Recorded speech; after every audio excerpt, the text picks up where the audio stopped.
একটু জোরে জোরে বলি আমিন। সর্বপ্রথম বলবো আমাদের যুবকদের এবং তরুণদেরকে ইন্ডিকেট করে, যুবক এবং তরুণরা তাদের নৈতিকতা, তাদের চারিত্রিক নৈতিকতার দিক দিয়ে, মানবতার দিক দিয়ে, তাদের চারিত্রিক দিক দিয়ে অবক্ষয়ের কারণ কি? আমি বলবো সর্বপ্রথম কারণ হচ্ছে ঈমানের কমজোরি। কি বললাম? ঈমানের কমজোরি। ঈমান যদি শক্তিশালী থাকে, তাকে কখনো কোনো অপসংস্কৃতি, কোনো অনইসলামিক কার্যকলাপ, অনৈতিকতা, অসামাজিক কার্যকলাপ, কোরআন সুন্নাহ বিরোধী কোনো কাজ তাকে টাচ করতে পারবে না, তাকে আকর্ষণ করতে পারবে না। কথা বলেন ঠিক কিনা? এখন এর পিছনে কারণ কি? সমস্যাটা কোথায়? আমাদের যুব শ্রেণী, যুবক যুবতী এবং তরুণ তরুণী, তাদের চরিত্রের মধ্যে অবক্ষয় আসছে কেন? আমি যদি একটু করে গোড়া থেকে আসি, সর্বপ্রথম আমরা যেদিন জন্মগ্রহণ করেছি দুনিয়াতে, সেদিন আমাদের মা বাবার উপর আমাদের জন্য, আমাদেরকে মানুষ করবার জন্য আমাদের কিছু হক আমাদের মা বাবার উপরে আমার আল্লাহ বর্তাইয়েছেন, দিয়েছেন। কথা বলেন ঠিক কিনা? সেই দায়িত্বটা কি? ছেলে সন্তানের জন্য মা বাবার কর্তব্য কি? এক নাম্বার, দুনিয়াতে আসার সাথে সাথে তার ডান কানে আজান দিবে এবং বাম কানে একামত দিবে। তারপর তাকে দরুদ শরীফ পড়ে বিসমিল্লাহ বলে তার মুখের মধ্যে কিছু মিষ্টি, মধু বা খেজুর, একটু মিষ্টি জাতীয় জিনিস দিয়ে তাহানিক করবে। এরপর একটা ধর্মীয় কোরআন সুন্নাহ ভিত্তিক, কোরআন সুন্নাহ মোতাবেক একটা নাম তার জন্য নির্ধারণ করবে। কথা কি ক্লিয়ার? এরপরে দায়িত্ব কি? মা 2 বছর যাবৎ সন্তানকে দুধ পান করাবে। ভালো করে খেয়াল করেন। লালন পালন করবে বাবা, বাইরে পরিশ্রম করবে, টাকা পয়সা রোজগার করবে হালাল ভাবে। আমি কি বলেছি? টাকা পয়সা রোজগার করবে কিভাবে? আমি একটা শব্দ লাগিয়ে দিয়েছি, হালাল ভাবে। তাহলে বোঝা গেল হারাম ভাবেও টাকা পয়সা ইনকাম করা যায়। ঠিক না বলেন না? তাহলে বোঝা গেল বাবাকে অবশ্যই হালাল উপার্জনের দিকে নজর রাখতে হবে। যদি সন্তানকে সুনাগরিক, সুসন্তান হিসেবে, নেককার হিসেবে গড়ে তুলতে চায়, তা আগে মাকে এবং বাবাকে নেককার হতে হবে। গেল বাবা ইনকাম করছে, ঘর চলছে, ছেলে বড় হতে হতে 4 বছর হলো। 4 বছর যখন হয়েছে, ওই সন্তানকে এবার আমাকে আপনাকে সবক দিতে হবে। কিসের সবক? কোরআনে পাকের সবক। একটু জোরে বলেন সুবহানাল্লাহ। এখন থেকে আমার সন্তানকে 4 বছর থেকে আস্তে আস্তে এবার আদব, আখলাক শিখাতে হবে। বড়কে দেখলে বাবা, বড়জনকে সালাম দিতে হয়, বলো আসসালামু আলাইকুম, সালাম শিখাবো। কথা বলেন। যেদিন মুখের মধ্যে বুলি ফুটছে, সেদিন সর্বপ্রথম শিখাবো আল্লাহ। কথা বলেন কি? সবাই একবার বলি তো জোরে আল্লাহ। আর একটু বড় করে বলি আল্লাহ। আর একটু বার বলি আল্লাহ। এই আল্লাহ শব্দটি সর্বপ্রথম শিখাবো। এরপরে শিখাবো লা ইলাহা ইল্লাল্লাহ। তারপরে শিখাবো মুহাম্মাদুর রাসূলুল্লাহ সাল্লাল্লাহু তাআলা আলাইহি ওয়াসাল্লাম। একটু জোরে বলেন সুবহানাল্লাহ। 4 বছর 4 মাস 4 দিন হয়েছে, কোরআনে পাকের সবক দিতে হবে। কিসের সবক? একটু জোরে বলতে হবে, কিসের সবক?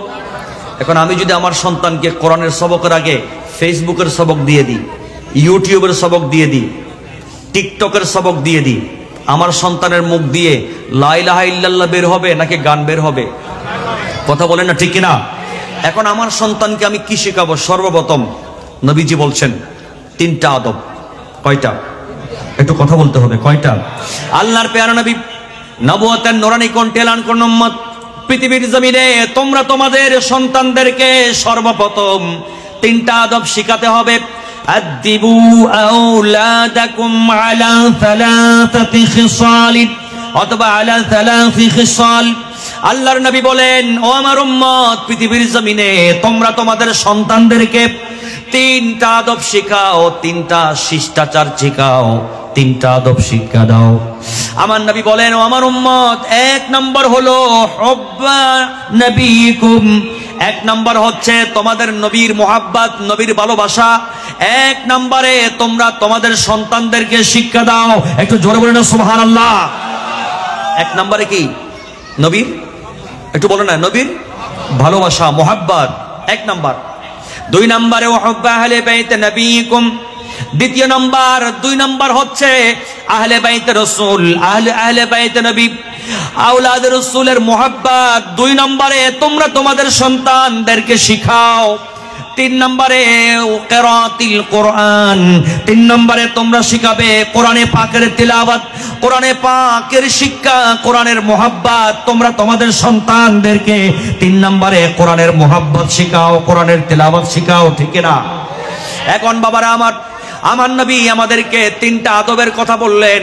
এক নম্বরে নবীর মুহাব্বত, দুই নম্বরে আওলাদ রাসূলের মুহাব্বত, তিন নম্বরে কোরআনের শিক্ষা, কোরআনে পাকের মুহাব্বত, ঠিক কিনা বলেন? আমার ভাইয়েরা বাবারা, এবার গভীরভাবে চিন্তা করুন, আমরা আমাদের সন্তানদেরকে কি শিখালাম? আমার নবী ১৫০০ বছর আগে আমাদেরকে কি শিখাতে বললেন? আমাদেরকে নবী কি শিখাতে বলেন আর আমরা কি শিখাই? আমাদেরকে নবী বলেন, তোমাদের সন্তানদেরকে সর্বপ্রথম আমি নবীর মুহাব্বত, আমি নবীর ভালোবাসা শিক্ষা দাও। সর্বপ্রথম আমি নবীর মুহাব্বত শিখাও। দুই নম্বরে আমি নবীর আওলাদ রাসূলের মুহাব্বত শিখাও। তিন নম্বরে তোমরা তোমাদের সন্তানদেরকে আমি নবীর মুহাব্বত, আওলাদ রাসূলের মুহাব্বতের পরে তোমাদের সন্তানদেরকে শিখাবে কোরআনে পাকের তিলাওয়াত, কোরআনে পাকের মুহাব্বত তোমাদের সন্তানদেরকে শিখাও। একটু জোরে বলেন না সুবহানাল্লাহ। আমার ভাইরা, এবার দেখেন, আমার নবী আমাদেরকে তিনটা আদবের কথা বললেন। সেখানে এক নম্বর নবীর প্রেম, দুই নম্বর আওলাদ রাসূলের প্রেম, তিন নম্বরে কোরআনের প্রেম, ঠিক কিনা? এখন আমাদের দেশে দেখবেন কিছু ভাইয়েরা আমাদেরকে বলে, আগে কোরআন শিখো, আগে কোরআনের মুহাব্বত, আর এদিকে কোরআন পড়ে আবার নবীর শানে বেয়াদবি করে। আছে না নাই? কথা বলেন, আছে না নাই? কোরআন পড়ে, কোরআনে পাকের তাফসীর করে, কোরআনে পাকের তিলাওয়াত করে, আবার আওলাদ রাসূলের শানে বেয়াদবি করে। এমনও দাড়ি, এমনও পাগড়িওয়ালা, এমনও মুফাসসিরে কোরআন আমরা দেখতে পাই। কথা বলেন ঠিক কিনা? কিন্তু আমার নবী বলেন, পৃথিবীর জমিনে সর্বোচ্চ আদবওয়ালা মানুষ ওই ব্যক্তি যার কাছে এক নম্বরে আমি নবীর মুহাব্বত থাকবে, দুই নম্বরে আমি নবীর আওলাদ রাসূলের মুহাব্বত থাকবে, তিন নম্বরে কোরআনে পাকের প্রেম, কোরআনে পাকের ভালোবাসা থাকবে, কোরআনে পাকের তিলাওয়াত শিখবে। কথা বলেন ঠিক কিনা? আমার ভাইয়েরা বলেন, এবার আমরা সে ধরনের আদবওয়ালা হতে চাই কি চাই না? কি ধরনের আদব? এক নম্বরে কার মুহাব্বত? নবীর মুহাব্বত। দুই নম্বরে আওলাদ রাসূল, তিন নম্বরে কোরআনে পাক। এই তিনটা জিনিসের মুহাব্বত যখন আমার আপনার সন্তানের কলবের মধ্যে ঢুকে যাবে, তো খোদার কসম, যার কলবের ভিতরে নবীর প্রেম ঢুকেছে, যার কলবে আওলাদ রাসূলের প্রেম ঢুকেছে, যার কলবে কোরআনে পাকের প্রেম ঢুকেছে, কিয়ামত পর্যন্ত তার জিহ্বা দিয়ে কখনো নবীর শানে বেয়াদবি বের হবে না, আওলাদ রাসূলের শানে বেয়াদবি বের হবে না, সাহাবায়ে কেরামের শানে বেয়াদবি বের হবে না, কোরআনে পাক নিয়ে অবমাননা তার পক্ষে কখনো হবে না। আর এই ধরনের আদবওয়ালা যখন সন্তান হয়ে যাবে, ওই ধরনের সন্তান, ওই ধরনের যুবক যুবতী কখনো শয়তানি কাজে যেতে পারে না, তার চরিত্র কখনো নষ্ট হবে না, কারণ তার ভিতরে নবীর প্রেম আছে, তার ভিতরে আওলাদ রাসূলের প্রেম আছে, তার ভিতরে কোরআনে পাকের প্রেম আছে। সে কখনো গান বাজনাকে ভালোবাসবে না, সে কখনো ডান্সকে ভালোবাসবে না, সে কখনো বেহায়াপনাকে ভালোবাসবে না, সে কখনো সুদ ঘুষ নেশা ইয়াবা মদ গাঁজা এগুলোকে ভালোবাসবে না, সে কখনো কোরআন সুন্নাহ বিরোধী কোনো কাজকে কখনো পছন্দ করবে না, কারণ তার ভিতরে আল্লাহ আছে, তার ভিতরে আমার নবী আছে, তার ভিতরে আমার নবীর আওলাদ রাসূল আছে, তার ভিতরে সাহাবায়ে কেরাম আছে, তার ভিতরে ওলি আল্লাহর প্রেম আছে, তার ভিতরে কোরআনে পাক আছে। তার চরিত্র কখনো নষ্ট হওয়ার সম্ভাবনা নাই। কথা বলেন ঠিক কিনা? আমার বাবারা ভাইয়েরা, আল্লাহু আকবার কবীরা, ইয়া রাসূলুল্লাহ, গাউস আজম দস্তগীর জিন্দাবাদ। আমার ভাইরা জিন্দাবাদ, গভীর মনোযোগ। এজন্য আমার নবীজি, আমরা পথভ্রষ্ট হব না, কি ধরে থাকলে পথভ্রষ্ট হব না, সেটা আমাদের নবী আমাদেরকে বিদায় হজের ভাষণের দিন বলে দিয়েছেন। আল্লাহর প্যারা নবী বিদায় হজের ভাষণের দিন বলে দিয়েছেন, এ আমার উম্মতে, আমার সাহাবীরা, আমি অচিরেই তোমাদের কাছ থেকে বিদায় নিয়ে চলে যাব, কিন্তু তোমরা টেনশন করিও না, নো টেনশন। আমি নবী তোমাদের কাছ থেকে জাহিরে হায়াত থেকে বিদায় নিয়ে রওজায়ে পাকে যাব। উম্মতরে আমার, তোমরা আমি নবীর পরে পথভ্রষ্ট হবে আমি এই ধারণা করি না, এই আশা করি না। আমি নবী তোমরা শিরিক করবে এই টেনশন করি না। আমি নবী গ্যারান্টি দিচ্ছি, আমার উম্মত কখনো শিরিক করবে না, আমার উম্মত কখনো শিরিকের মধ্যে লিপ্ত হবে না। শুধু আমি নবী একটা ব্যাপারে আশঙ্কা করছি, একটা ব্যাপারে ডাউট করি, সেটা কি আমার উম্মত ফিতনার মধ্যে পড়ে যাবে, আমার উম্মত ফিতনা ফাসাদের মধ্যে পড়ে যাবে, উম্মত আমার ফিতনার মধ্যে পড়ে মারামারি করবে, হানাহানি করবে, রক্তপাত করবে। আমার উম্মতের মধ্যে টাকা পয়সার জন্য, নারীর লোভে, টাকার লোভে উম্মত আমার বিভিন্ন ফিতনার মধ্যে মারামারি, হানাহানি, রক্তপাতে জড়িয়ে পড়বে। এটাই আমি নবী আশঙ্কা করছি। উম্মত, আমি নবী নই তো তোমাদের ব্যাপারে তোমরা বেঈমান হবে, তোমরা মুশরিক হবে, এটা আমি আশঙ্কা করি না। এই জন্য আমি নবী তোমাদের জন্য দুইটা জিনিস রেখে যাচ্ছি। আল্লাহর নবী বলেন, ও আমার সাহাবীরা রে, শোনো শোনো, আমি নবী তোমাদের জন্য দুইটা জিনিস রেখে গেলাম, যদি তোমরা এগুলো মজবুত ভাবে আঁকড়ে ধরো, তাইলে আমি নবী বলছি লান তাদিল্লু বাদি, আমি নবীর পরে তোমরা কখনো পথভ্রষ্ট হবে না। এক নাম্বার হচ্ছে কিতাবুল্লাহি ফীহিল হুদা ওয়ান নূর, এক নাম্বার হচ্ছে কিতাবুল্লাহ, আল্লাহর কিতাব কোরআনে পাক, 30 পারা কোরআন, যে কোরআন লৌহে মাহফুজ থেকে আমি নবীকে আল্লাহ পাক রব্বুল আলামিন দান করেছেন, এটা আমি নবী তোমাদেরকে দিয়ে যাচ্ছি। তোমরা যদি এটা মজবুত ভাবে আঁকড়ে ধরো, ওয়া ইতরাতি আহলু বাইতি, অথবা আরেক জায়গায় আমার নবী বলেন ওয়া সুন্নতি।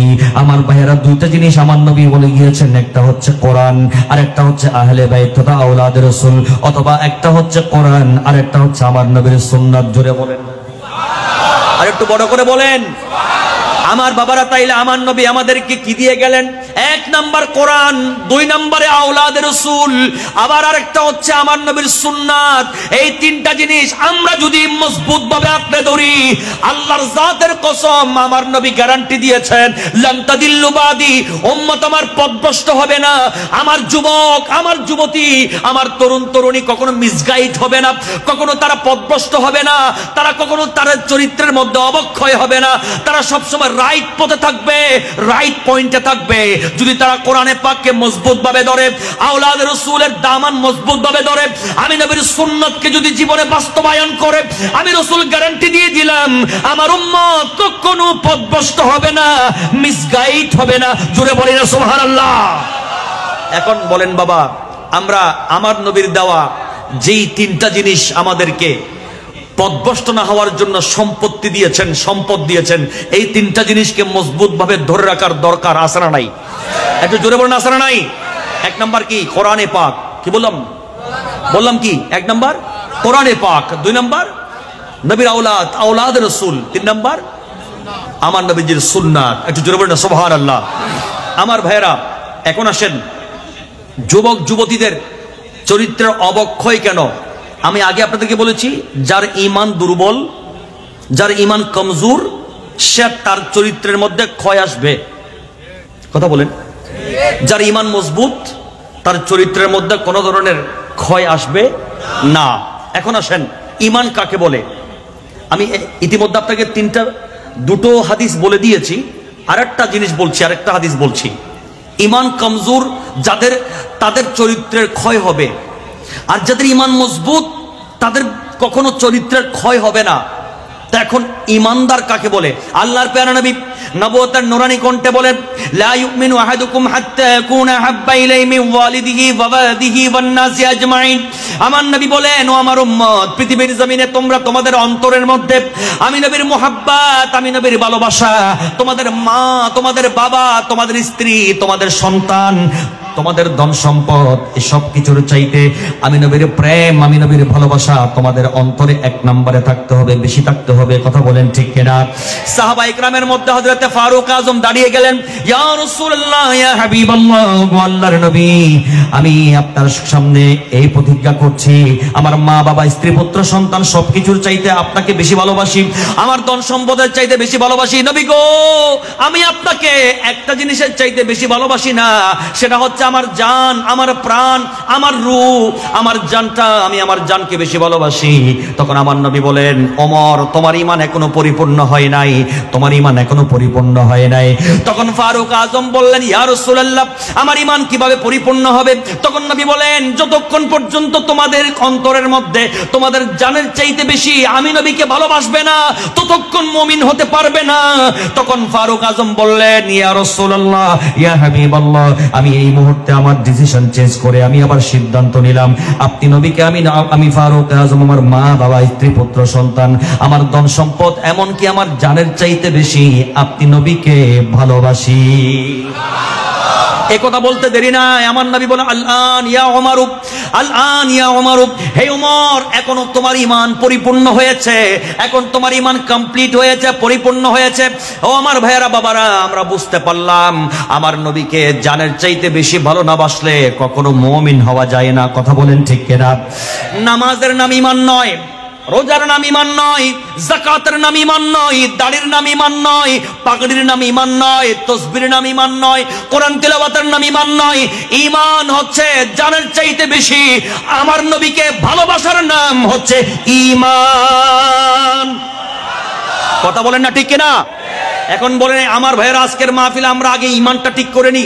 আমরা সবাই আজকে থেকে, এই মুহূর্ত থেকে আমাদের জানের চাইতে বেশি আমরা মদিনাওয়ালা নবীকে মোহাব্বত করি। কথা বলেন ঠিক কিনা? দুই হাত উঁচা করে বলতে হবে, আমরা জানের চাইতে বেশি নবীকে ভালোবাসি। ঠিক কিনা? আল্লাহ আমাদের সবাইকে তৌফিক দান করুক। আর একটু জোরে বলুন আমিন। হাত তুলে আল্লাহর দরবারে সাক্ষ্য দিয়েছি, ফেরেশতারা ক্যামেরা করেছে, আমার আল্লাহ দেখে আছেন কুদরতের নজর দিয়ে, আমার নবী নবুয়তের নজরে দেখে আছেন। আমরা দুই হাত তুলে আল্লাহর দরবারে বললাম, আল্লাহ, তোমার নবীকে আমরা জানের চেয়ে বেশি ভালোবাসি। কথা বলেন ঠিক কিনা? তো কেমন ভালোবাসেন এখন বুঝবো আমি। আসেন, ঈমান যখন পরিপূর্ণ হবে, আমি বলেছিলাম চরিত্রের মধ্যে কোনো ক্ষয় আসবে। কথা বলেন, চরিত্রের মধ্যে কোনো ডিস্টার্ব হবে, চরিত্রের মধ্যে কোনো সমস্যা হবে না। এখন আসেন, কেন বললাম? কারণ ঈমান যখন কমপ্লিট, তখন আমি মানবো কাকে? নবীকে বলেন না, মানবো কাকে? অনুসরণ করব কাকে? আমরা গোলামি করব কার? মদিনার গোলামি আমাই দে ও মুর্শিদ মোরে, মদিনার গোলামি, মদিনার গোলামি আমাই দে ও মুর্শিদ মোরে, মদিনার গোলামি, গোলামে মুস্তফা যারা সঠিক ঈমান পেল তারা, গোলামে মুস্তফা যারা সঠিক ঈমান পেল তারা, ওই ঈমান নসিব কইরা দে ও মুর্শিদ মোরে, মদিনার গোলামি, মদিনার গোলামি আমাই দে ও মুর্শিদ মোরে, মদিনার গোলামি আমাই দে। এখন আসেন, আমরা এখন পড়লাম মুখে মুখে কি? আমরা মদিনাওয়ালা নবীর গোলামি করব, শয়তানের গোলামি করব না, নবীর দুশমনের গোলামি করব, আল্লাহর দুশমনের গোলামি করব না। এখন আমরা বুঝে নিলাম ঈমান পরিপূর্ণ হবে যদি জানের চেয়ে বেশি নবীকে ভালোবাসি। ঠিক না? আমরা আমাদের শৈশব, আমাদের কৈশোর, আমাদের যৌবন, আমাদের বার্ধক্য, জন্ম থেকে ইন্তেকাল, total life style, total life, complete life স্টাইলটা আমরা যে সাজাবো, আমরা যে চালাবো, পরিচালনা করব, কাকে দেখে, কাকে ফলো করব, কাকে অনুসরণ করে? আমার আল্লাহ বলছেন লাকাদ কানা লাকুম ফি রাসূলিল্লাহি উসওয়াতুন হাসানা, আমি আল্লাহ তোমাদের জন্য উত্তম আদর্শ, উত্তম মডেল রেখেছি আমার নবীর মাঝে। কথা বলেন ঠিক কিনা? এখন উত্তম মডেল হিসেবে আল্লাহ আমাদের জন্য পাঠিয়েছেন কাকে? একটু জোরে বল না, কাকে? এখন আমি যখন নবীকে মডেল হিসেবে মানব, নবীকে অনুসরণ করব, তো নবীর অনুসরণের মধ্যে, নবীর লাইফের মধ্যে কি আছে, নবী কি করতে বলেছেন, নবী কি করতে নিষেধ করেছেন, দুটো জিনিস আমাকে এখন মাথায় রেখে চলতে হবে, ঠিক না? আমার আল্লাহ পাক রব্বুল আলামিন কোরআনে পাকের মধ্যে বলে দিলেন, ওয়া মা আতাকুমুর রাসূলু ফাখুযুহু ওয়া মা নাহাকুম আনহু ফান্তাহু। আল্লাহ পাক রব্বুল আলামিন আমার নবীর নূরানী জিন্দেগির ব্যাপারে বলেন, ও আমার বান্দারা, আমার নবী তোমাদের কাছে যা নিয়ে গেছেন, আমার নবী যা কিছু তোমাদেরকে করতে বলেছেন তোমরা সেটাকে অনুসরণ করো, আর আমার নবী যা নিষেধ করেছেন তোমরা তা থেকে দূরে থাকো। কথা বলেন, কে বলেছেন? কে বলেছেন? আল্লাহ বলেছেন কোরআনে পাকে, আমার নবী যা করতে বলেন তা তোমরা করো, যা করতে নিষেধ করেছেন তা থেকে দূরে থাকো। কথা বলে না, ঠিক না? এখন নবী যা করতে বলেছেন তা করতে হবে, সেটা করার নাম ইবাদত। বলেন না, সেটা করার নাম ইবাদত। আর যেটা নিষেধ করেছেন সেই নিষেধকৃত জিনিস থেকে দূরে থাকার নাম ইবাদত। কথা বলেন না?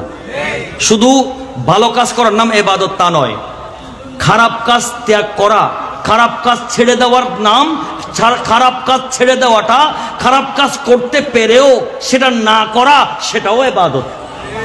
একটু জোরে বলতে হবে সুবহানাল্লাহ। এখন কি বোঝা যাচ্ছিলাম?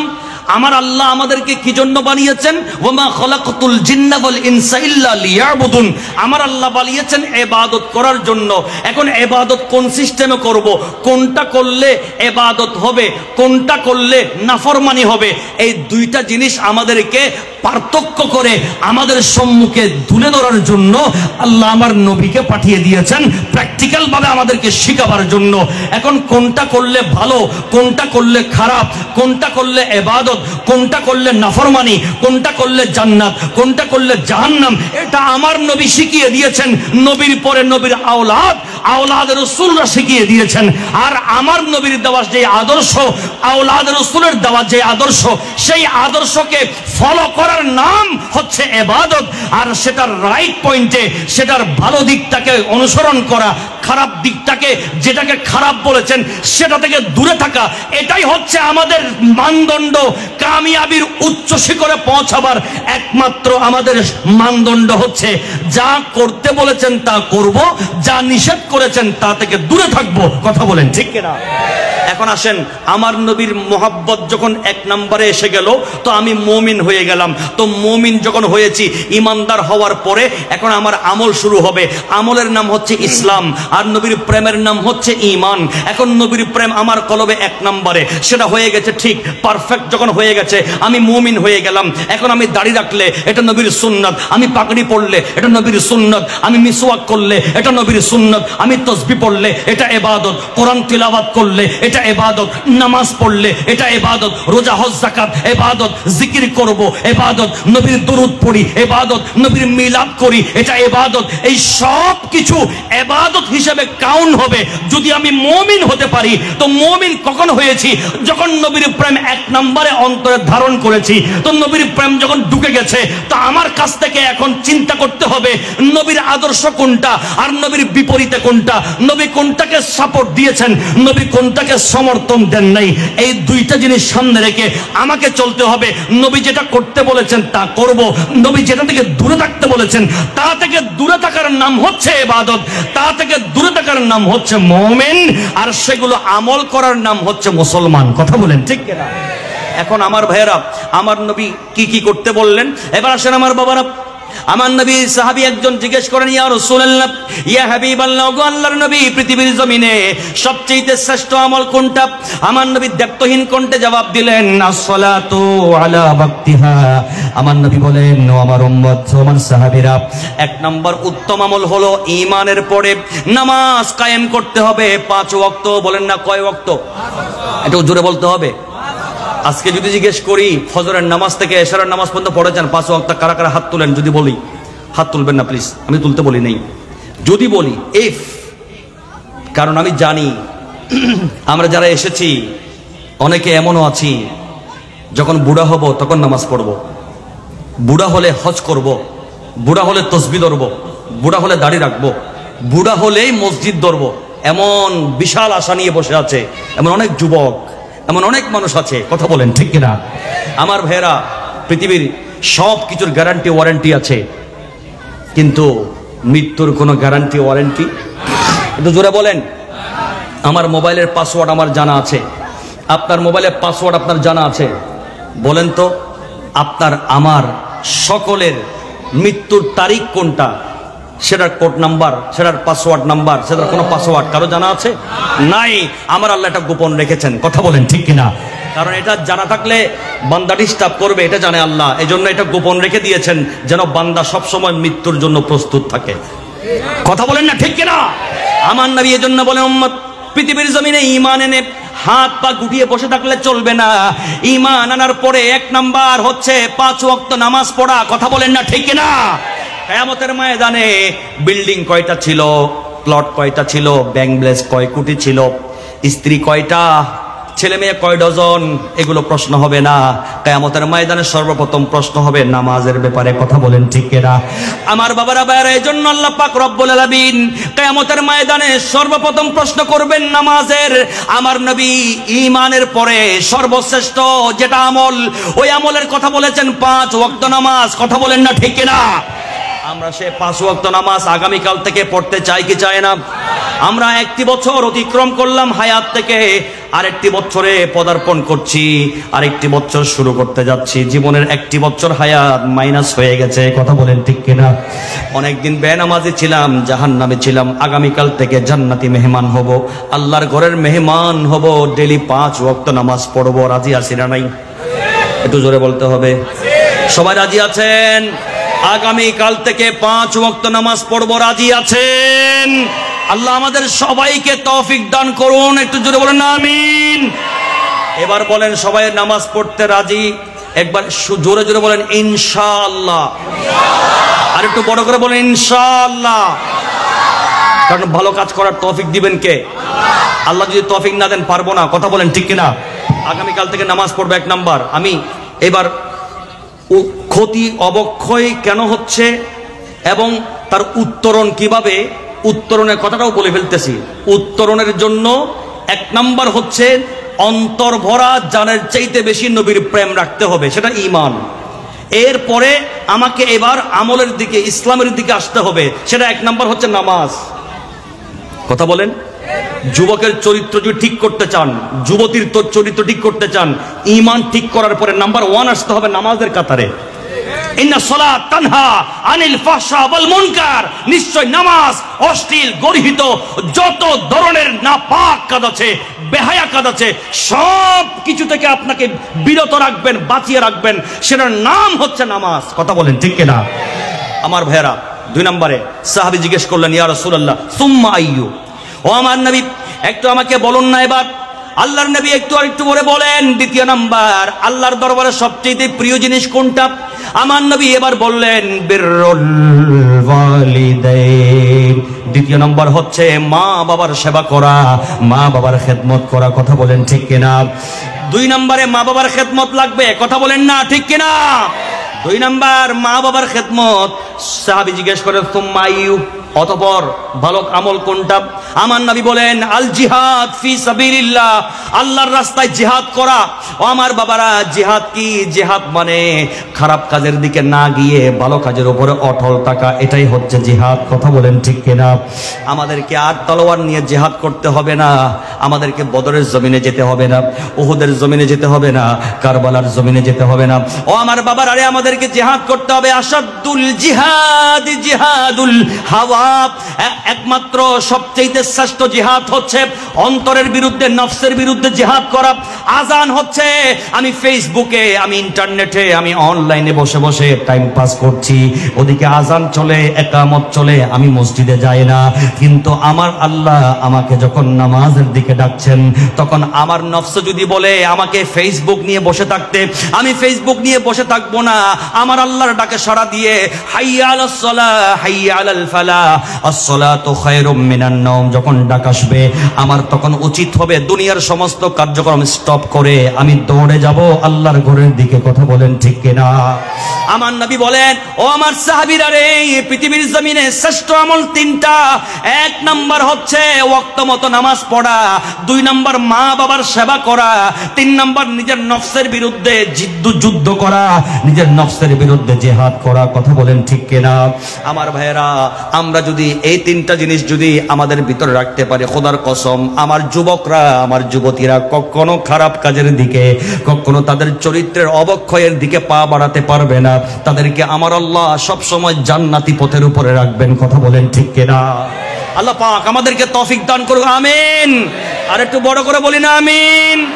এখন বলেন বাবা, আজকের দিনে মাহফিলের মধ্যে যখন বলি 5 ওয়াক্ত নামাজ কে পড়েছেন হাত তুলেন, কয়েকজন ছাড়া আর কেউ হাত তুলতে পারি না কেন?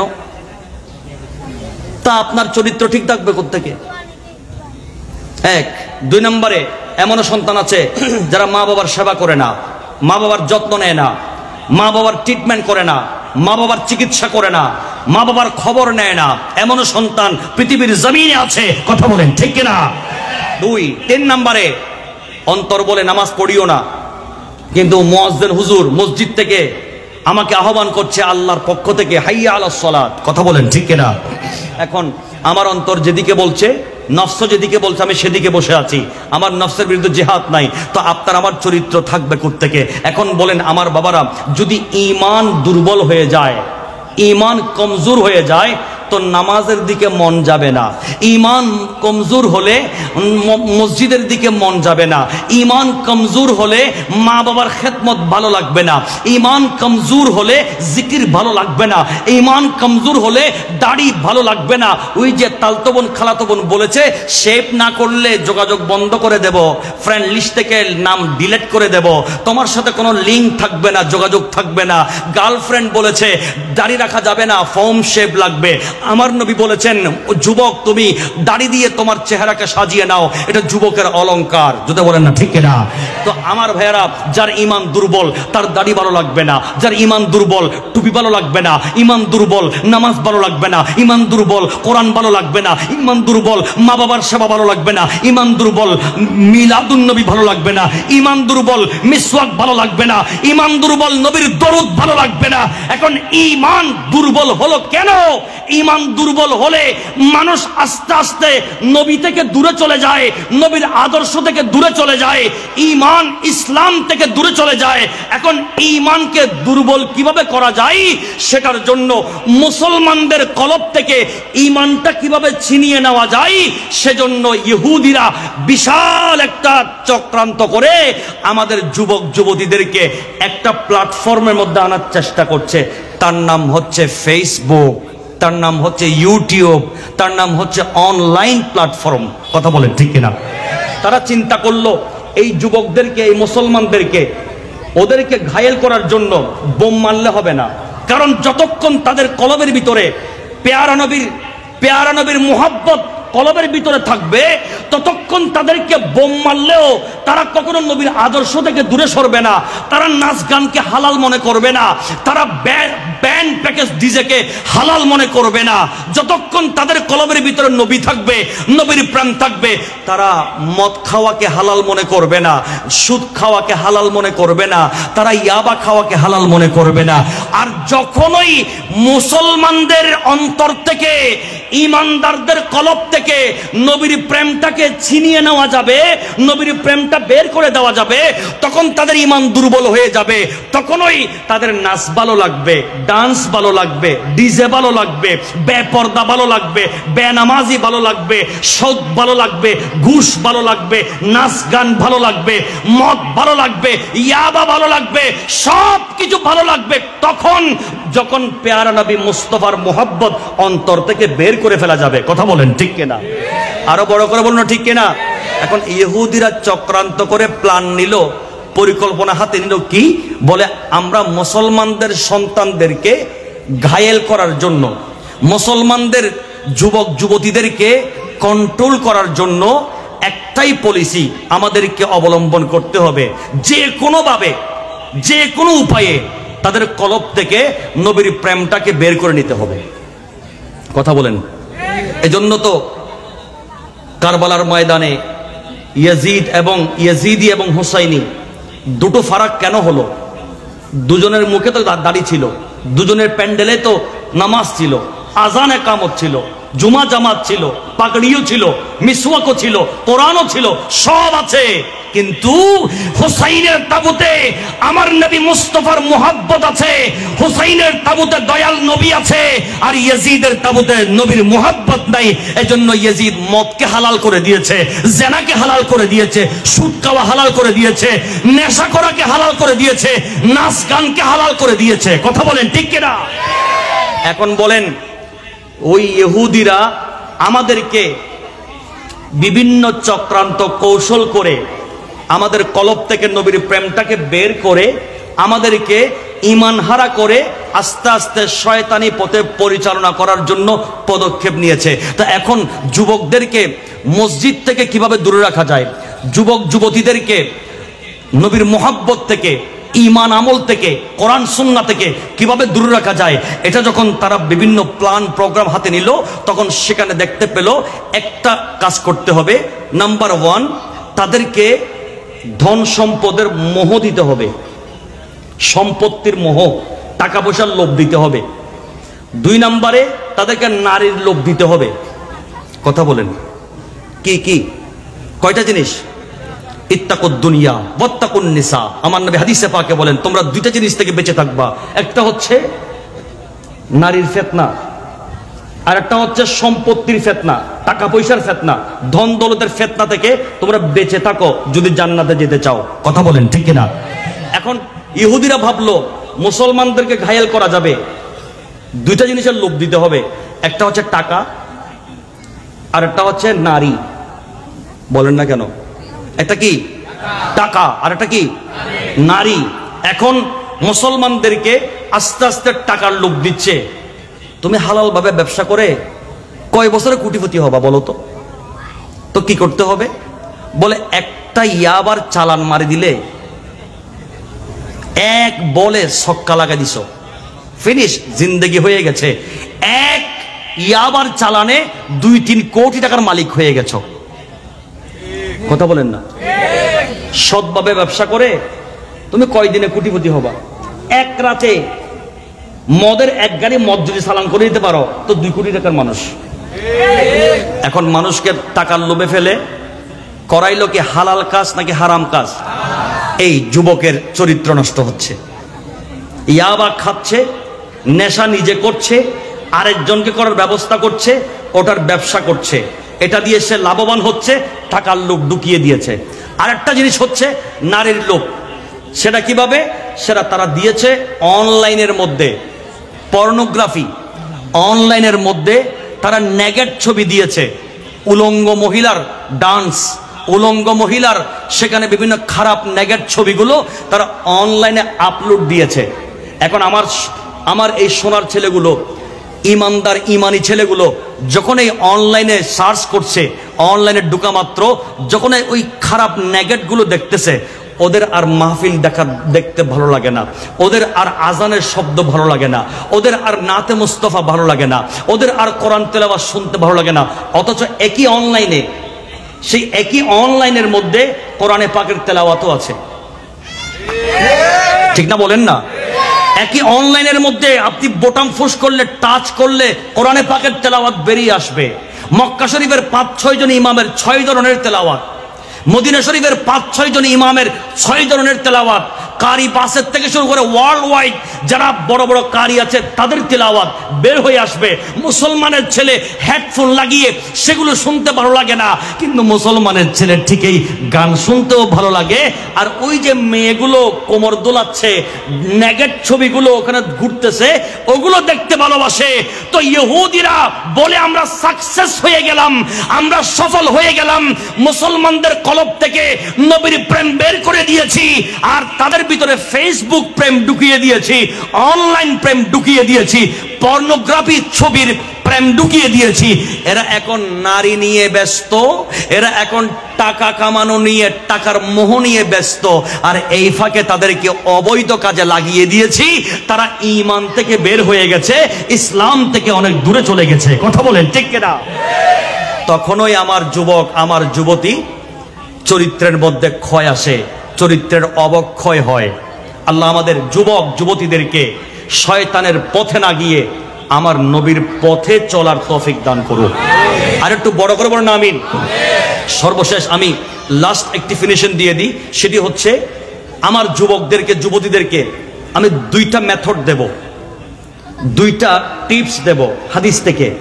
এই 2টা টিপস যদি আপনারা আজকে যদি নিতে পারেন, তাহলে ইনশাআল্লাহ আমি প্রকৃত ইমানদার হয়ে জান্নাতি হয়ে কবরে যেতে পারবো। একটু জোরে বলেন না সুবহানাল্লাহ।